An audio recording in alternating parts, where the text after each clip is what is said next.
Assalamualaikum warahmatullahi wabarakatuh. Waalaikumsalam warahmatullahi wabarakatuh. Alhamdulillahi rabbil alamin. Wassalatu wassalamu ala ashrafil anbiya'i wal mursalin Sayyidina wa habibina wa syafi'ina wa maulana Muhammad Allahumma salli wa wa ala sallim. alihi wa ashabihi ajma'in.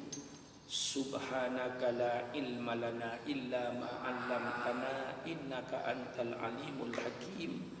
La haula wa la quwwata illa billahil aliyil azim. Amma ba'du. Anak-anakku sekalian, marilah sama-sama bersyukur kehadirat Allah Subhanahu wa taala. Kita telah menyelesaikan ibadah puasa kita selama 8 hari.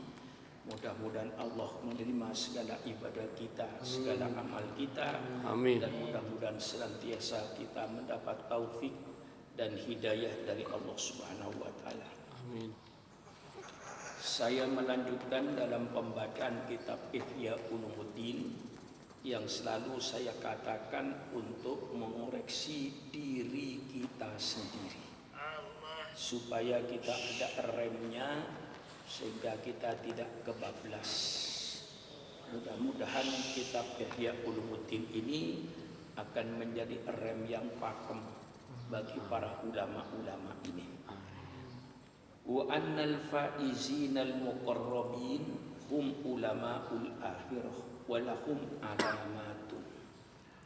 Dan sesungguhnya al-faizun, orang-orang yang beruntung, orang-orang yang menang, orang-orang yang berbahagia.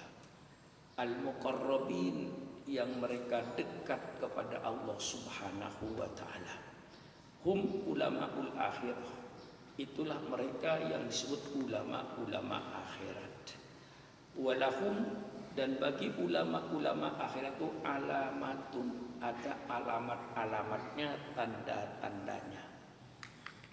Jadi banyak tanda-tandanya, alamat-alamatnya. Faminha, maka dari antara alamat-alamat itu, alla yatlubad dunya bi ilmihi, supaya tidak menuntut, tidak mencari dunia dengan ilmunya.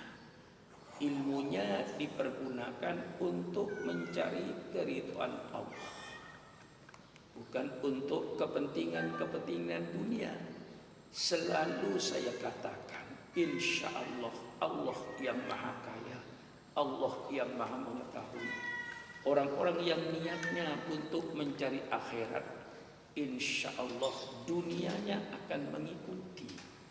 Tapi orang yang semata-mata mencari dunia, belum tentu akhiratnya mengikuti.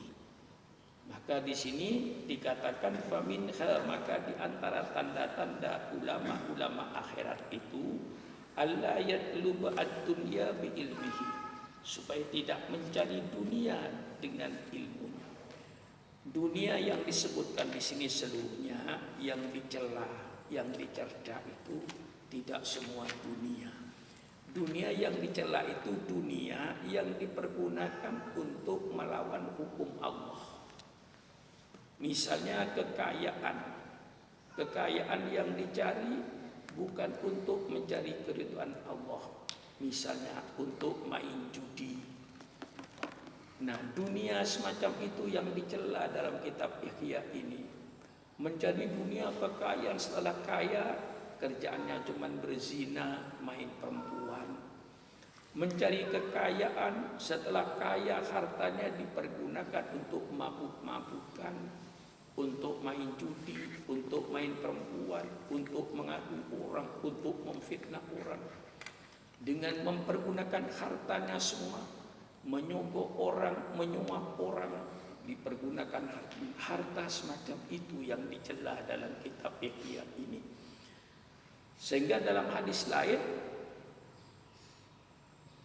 dikatakan ad-dunya jifatun, dunia itu adalah bangkai. Itu perumpamaan. Dunia itu bangkai. Wa talibuha kilabun, dan orang yang menuntut dunia itu adalah sama dengan anjing-anjing yang berebut bangkai. Ini jangan lalu diterima, ditelan seperti ini. Kemudian lalu tidak mencari harta, tidak ingin kaya, itu salah. Karena yang maksud ad-dunya jifatun, dunia itu bangkai. Kalau dunia kekayaan itu dipergunakan untuk berbuat maksiat, dunia semacam itulah yang disebut bangkai. Tapi kalau dunia yang dipergunakan untuk membangun masjid, kekayaan yang dipergunakan untuk membela anak yatim, kekayaan untuk membela fakir miskin, apalagi seperti sekarang ini pada zaman musibah virus corona ini, pergunakan kekayaannya untuk membela orang-orang miskin. Tanya tetangganya itu ada yang lapar apa tidak. Dia hidup dengan makan enak sedangkan tetangganya lapar, bahkan na'udzubillah sampai mati kelaparan. Na'udzubillah. Nah, harta yang semacam itu yang diinginkan dalam Islam, harta yang dipergunakan untuk mencari keridhaan Allah. Harta yang dicela di sini adalah harta yang dipergunakan untuk melawan hukum Allah. Fa inna aqalla darajatil alim ayyudrika haqarat dunya wa khissataha. Maka sesungguhnya paling sedikitnya derajatnya orang alim, paling bawahnya derajatnya orang alim itu mengenal ayyudrika, mengenal haqarat dunya, kehinaan dunia ini.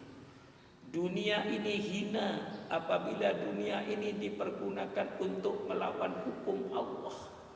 Tapi dunia pun bisa jadi mulia kalau dunia itu dipergunakan untuk mencari keridhaan Allah. Wa khissataha, dan tahu tentang kerendahan dunia ini. Wa qudurataha, dan kekeruhan dunia ini. Dunia ini keruh. Coba lihat orang-orang yang mencintai pada dunia, mencintai harta, lupa kepada hukum-hukum Allah. Apa tidak keruh dunia itu? Mengadakan penipuan, di samping penipuan mengurangi timbangan, spekulasi dalam ekonomi, barang yang jelek dikatakan baik, untuk menipu konsumen dengan iklan-iklan yang berlebih-lebihan, sehingga tidak sedikit kadang-kadang konsumen yang bisa tertipu. Nah, inilah kekotoran dunia ini. Belum lagi suap menyuapnya, belum lagi sogok menyogoknya, belum lagi korupsinya. Tidak tahu duit rakyat, tidak tahu duit negara. Ini semua yang disebut dunia yang sangat hina. Jadi jangan salah paham. Kalau di dalam saya jelaskan tadi, ad-dunya jifatun, dunia itu bangkai, wa talibuha kilabun, dan orang mencari dunia itu kayak anjing-anjing yang berebut bangkai. Lalu orang Islam tidak mau cari duit, semuanya berhenti. Karena kata Pak Kiai, dunia itu bangkai. Orang yang mencari duit dari dunia itu kayak anjing, berhenti. Begitu orang Islam berhenti mencari duit, kiainya bangun masjid, tanya sama muridnya, tolong bantu saya. Aduh maaf Pak Kiai, setelah saya mendengar bahwa dunia itu bangkai, yang mencari dunia ini kayak anjing, saya berhenti cari duit Pak Kiai. Nah, itu salah paham. Nah, salah paham. Jadi yang dianggap dunia ini kayak bangkai kalau dunia dipergunakan untuk berbuat maksiat, untuk melawan hukum-hukum Allah. Wa insiromaha, dan seorang alim paling tidak kenal bahwa dunia itu akan terputus, tidak akan selamanya. Coba Anda pikirkan, Anda cari kekayaan dengan segala macam cara, sehingga menjadi seorang konglomerat kaya raya. Semua perhotelan dimiliki, semua pabrik dimiliki. Tapi itu nanti akan putus dengan datangnya ajal. Pada Pada saat malaikat Israel datang kepada orang kaya, wahai orang kaya, permainanmu sudah selesai sekarang. Sehingga kekayaannya yang begitu hebat, perhotelan, pabriknya, dolarnya yang dimiliki, 1 rupiah pun tidak ikut ke kuburan. Ditinggallah kekayaan itu di dunia. Siapa yang memiliki yang hidup? Subhanallah. Sedangkan dia mencari kaya dengan segala macam cara. Lupa sama hukum Allah, lupa haram, lupa halal, lupa siang, lupa malam, lupa hujan, lupa panas. Hanya untuk mencari duit dia kejar. Setelah mati, terputuslah, hilanglah sudah hartanya yang bertumpuk-tumpuk itu. Dan orang alim harus tahu idomal akhirah, keagungan akhirat itu, wa dawamaha, dan keabadian akhirat itu, wa safa'a naimiha, dan kebersihan kenikmatannya, wa jalalata mulkiha, dan keagungan kerajaannya.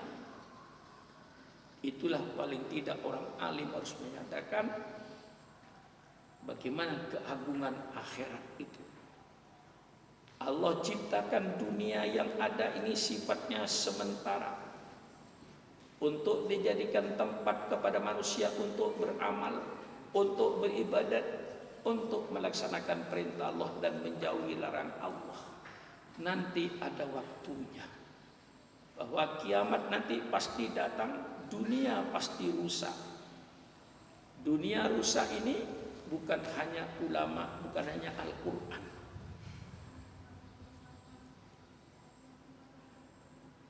Kelompok daripada angkasa luar, American Astronomical Society, masyarakat angkasa luar Amerika, pernah mengadakan seminar tentang kiamat. Dia meyakini bahwa dunia ini pasti nanti akan rusak karena dimakan oleh zaman, dimakan oleh waktu. Sekarang seluruh planet masih bergerak pada tempatnya masing-masing. Kata mereka, karena magnetnya, daya tarik menariknya sama kuat, sehingga bumi tidak tertarik oleh bulan, bulan tidak tertarik oleh bumi, bumi tidak tertarik oleh Mars, Mars tidak tertarik oleh bumi, dan seterusnya. Karena daya tarik menariknya masih kuat. Nanti kata mereka setelah bumi ini berumur 15 miliar tahun, tidak tahu perhitungan mereka itu, 15 miliar tahun, maka magnet itu akan mulai berkurang. Dan setelah nanti 25 tahun dunia ini akan hilang, kata dia, menguap. Tinggal warna hitam seandainya kau masih hidup. Segala kebanggaan teknologi sudah hilang. Nah, disitulah terjadi hari kiamat. Mereka cuma sampai di situ.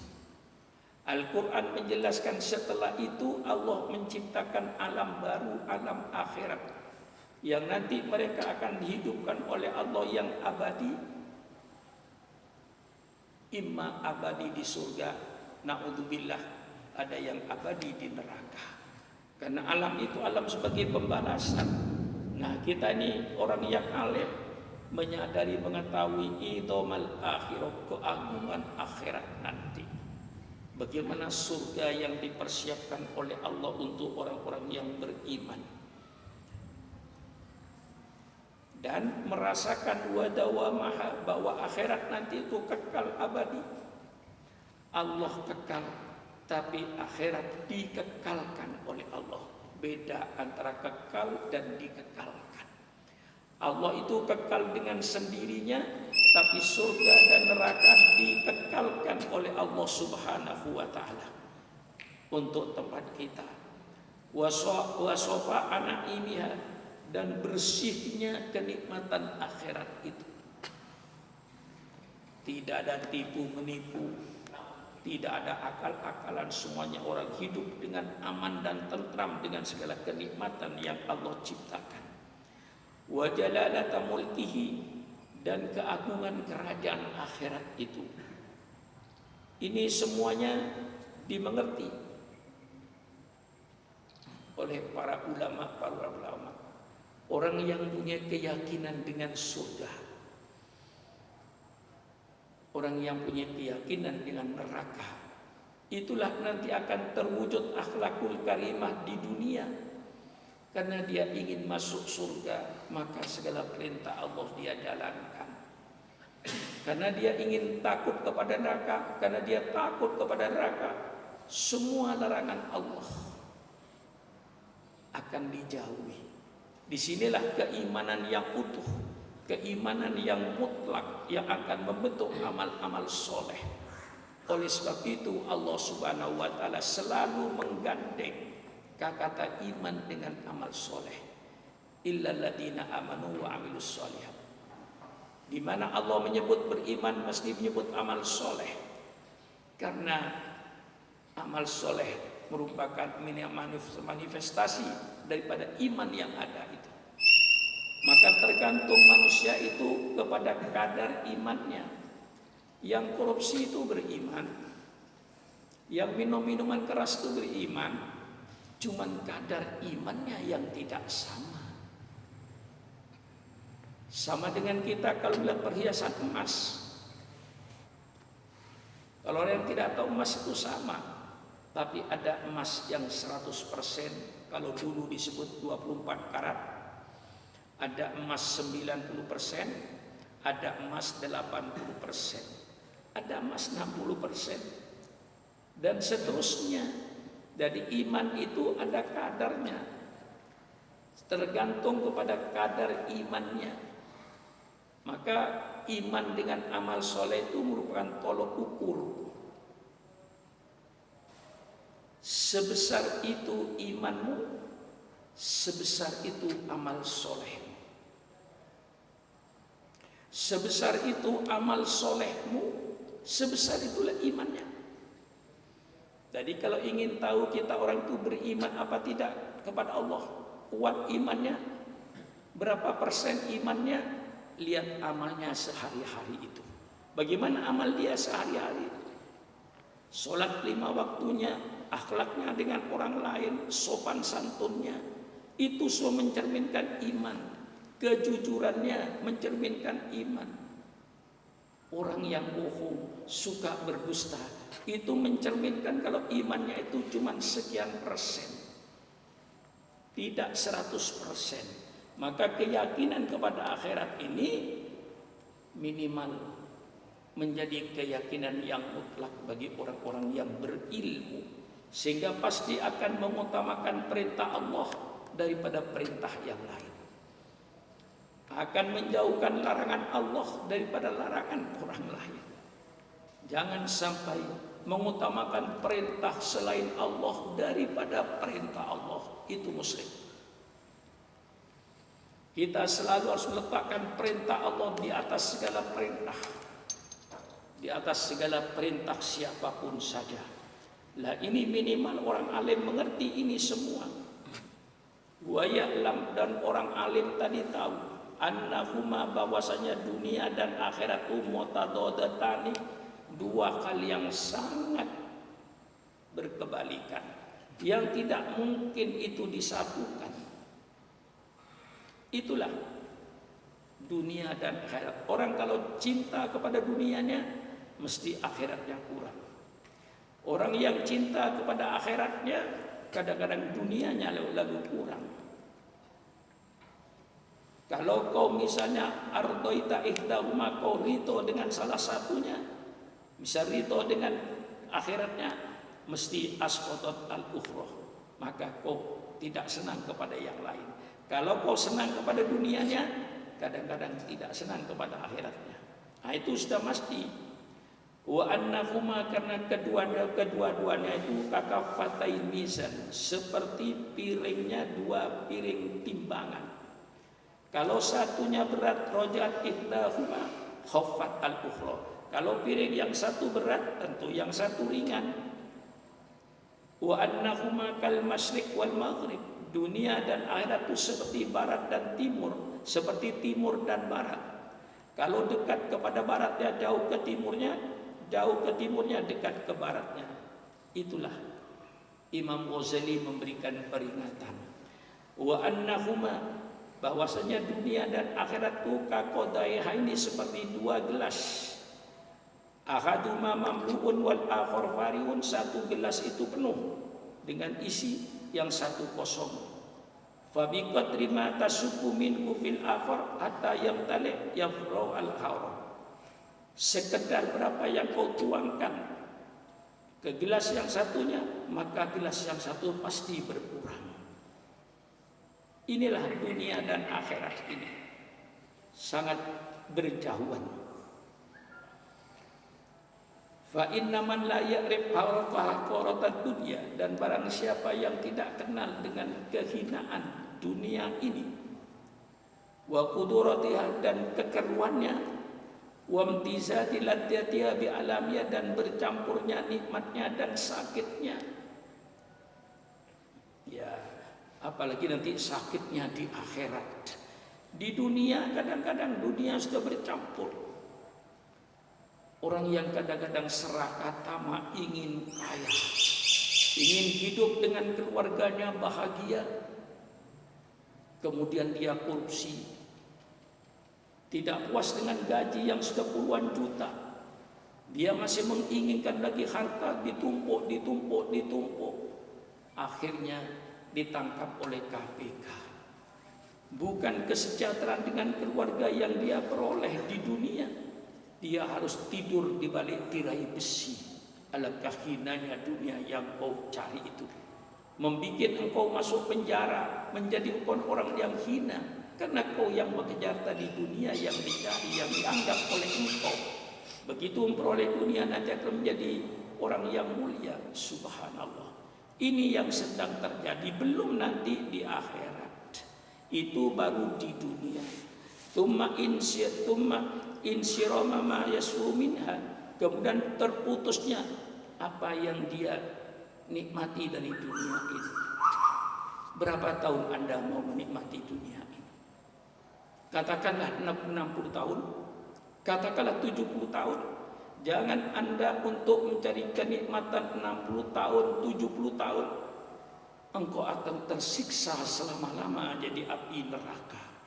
Lah ini untuk menyadarkan kita. Banyak orang yang mengejar kenikmatan di dunia yang sifatnya sementara, yang pasti insyirah nanti terputus. Tidak mungkin kita akan hidup 100 tahun lebih. Mencari umur 100 tahun susah. Umurnya umatnya Nabi berkisar di antara 55 sampai 65 sampai 70. Hanya mencari kenikmatan selama 70 tahun, engkau akan menderita selama-lamanya di akhirat. Pakailah akal sehat. Orang yang tidak tahu tentang kehinaan dunia ini dan terputusnya dunia ini, fahuwa fasidul aqli, maka dia itu rusak akalnya. Akalnya yang rusak. Fa innal musyahadata, maka sesungguhnya yang kita saksikan, wat tajribah, dan pengalaman, tursidu ila dzalika, menunjukkan kepada itu semua, bahwa kita hidup di dunia. Apalagi kalau kita sadari kebutuhan kita itu apa? Kebutuhan kita semua sama. Yang kaya, yang miskin, yang berpangkat jenderal, yang berpangkat profesor, doktor, yang ustadz, kebuatannya hakikatnya sama. Pakaian satu lembar, nasi satu piring. Apa karena dia kaya, punya pabrik tekstil, bikin baju 20 potong dipakai semua? Bukan orang kaya, orang gila itu. Pasti yang dipakai ya ini sudah. Orang kaya yang kaya apapun di Indonesia, cari yang paling kaya di Indonesia itu. Yang dipakai ya satu lembar, celana satu, sepatu satu yang dipakai. Makannya ya satu piring. Apakah anda punya pabrik beras lalu makan 20 piring? Ya, ini kalau kita akal sehat. Jadi kelebihannya semua itu tidak untuk kita. Bukan untuk kita cuma pakai sementara. Saya punya mobil, saya pakai sementara itu. Na'udzubillah, kalau saya mati, apa mobil saya ikut ke kuburan? Apa bisa nyuap malaikat saya? Tidak ada, sudah hilang itu semuanya. Fa kaifa yakunu minal ulama man la aqla lahu. Bagaimana dia akan menjadi seorang ulama yang tidak punya akal sehat? Nah, inilah dalam kitab Ihya Ulumuddin sekedar saya baca supaya menjadi rem. Karena banyak di antara kawan-kawan kita ini kadang-kadang lupa, kurang remnya. Sehingga karena kurang remnya kadang-kadang kebablasan. Oleh sebab itu, mari para ulama, kita mudah-mudahan menjadi ulamaul akhirah sebagaimana yang oleh Imam Ghazali ini diistilahkan ulamaul akhirah. Mudah-mudahan Allah berikan taufik dan hidayah kepada kita semua. Mudah-mudahan Allah terima segala amal kita, amal Ramadan kita, amal kita, sujud kita, ibadah kita. Mudah-mudahan Allah terima seluruhnya dan mudah-mudahan kita dijauhkan oleh Allah daripada musibah. Selalu saya katakan, ya dafi'al bala, ya dafi'al bala, ya dafi'al bala, idfa' annal bala wal waba wat taun wa virus corona min baladina hada khassah wa min buldanil muslimina ammah fa innaka ta'lamu wa la a'lamu wa anta 'allamul ghuyub. Wassalamu alaikum warahmatullahi wabarakatuh.